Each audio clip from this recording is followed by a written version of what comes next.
Hi everyone, welcome to my mini blog. আজকে সুচয়নের ফ্ল্যাটের যে বাচ্চা পার্টি গ্রুপটা আছে আমাদের, সবাই মিলে যাচ্ছি ঘুরতে। আর এই হলো গিয়ে আমাদের পুরো গ্যাংটা।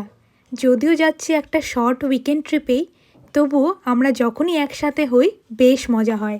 বাড়ি থেকে আমরা রওনা দিয়েছিলাম সকাল 6:30 নাগাদ। এরপর গাড়ি করে কোলাঘাটে এসে এখন একটা রেস্টুরেন্টে এসছি ব্রেকফাস্টটা সেরে নেব। ব্রেকফাস্ট করে আবার আমরা রওনা দিয়ে দিয়েছি। ও দাঁড়াও, তোমাদের তো বলাই হয়নি কোথায় যাচ্ছি। আমরা যাচ্ছি হচ্ছে ঝাড়গ্রামে। আর এই যে দেখো, বলতে বলতেই চলে এলাম, হোটেলে ঢুকেও পড়েছি। আমাদের হোটেলের নাম হচ্ছে হোটেল অরণ্যক।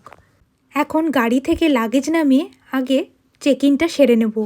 আর এদিকে তোমাদেরকে ছোট্ট করে একটু রিসর্টের চারিদিকটা ঘুরে দেখাচ্ছি।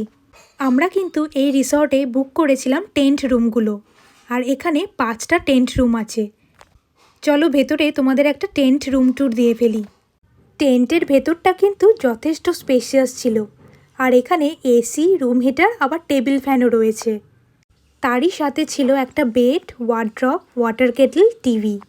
আর ওয়াশরুমটাও ছিল বেশ লম্বা। এখানে 5টা টেন্টের মধ্যে 2টো টেন্টে আবার বাথটাবও ছিল। টেন্টের বাইরে সুন্দর সুন্দর ফুল গাছও লাগানো রয়েছে। আমরা সবাই মিলে টেন্ট এক্সপ্লোর করার পর এখন এসছি রিসর্টের চারিদিকটা ঘুরে বেড়াতে। এই রিসর্টের পেছনটা কিন্তু জঙ্গল এরিয়া ছিল। আর এই ভাইয়ের কাণ্ড দেখে তোমরা বুঝতেই পারছো কেন আমি আমাদের গ্রুপটাকে বাচ্চা পার্টি বলি।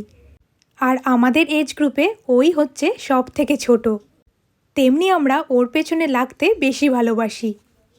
এখানে সুইমিং পুলের পাশে কি সুন্দর বসার জায়গা করেছে, আর একটা দোলনাও রয়েছে।